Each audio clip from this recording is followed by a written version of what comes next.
canton et la mise en place de territoires qui dépendraient tous, qui seraient administrativement découpés sans aucune réalité et qui seraient placés sous la domination de Montpellier, je regrette d'être le seul candidat à m'opposer à cette loi antidémocratique inique. C'est dans toutes mes circulaires.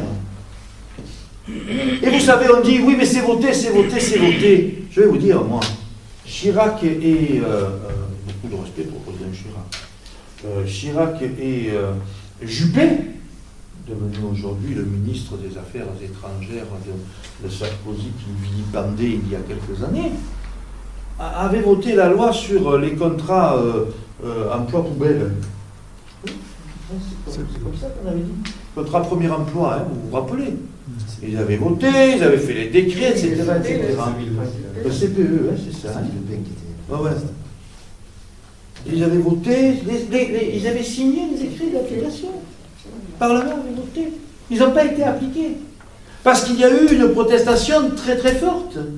Eh bien, si par leur vote à l'occasion de ces cantonales, les électrices et les électeurs disent « nous sommes attachés à notre canton », et nous voulons qu'il ait plus de moyens pour son développement au lieu de les regrouper administrativement, bureaucratiquement et de les mettre sous la...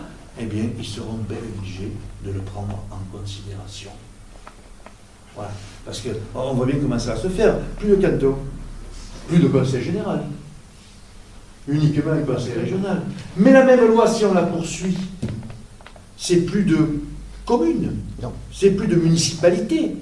C'est un conseil d'agglomération qui est élu au second degré. Et alors, l'élu de proximité, qu'est-ce qu'il devient là-dedans? Nous sommes sur une terre où nous avons besoin, avec la citoyenneté, d'élus de proximité. Des gens qu'on peut rencontrer dans la rue, avec lesquels on peut parler, avec lesquels on peut construire, avec lesquels on peut se réunir. Si ça n'existe plus, où on va? C'est la France qui n'existe plus dans tout ce qu'elle a de citoyenneté et qui a fait sa grandeur. Je crois que c'est quelque chose aussi, ça dépasse la viticulture, mais ça en fait partie aussi, sur laquelle je crois il faut vraiment réfléchir au moment où on choisira son bulletin, quoi.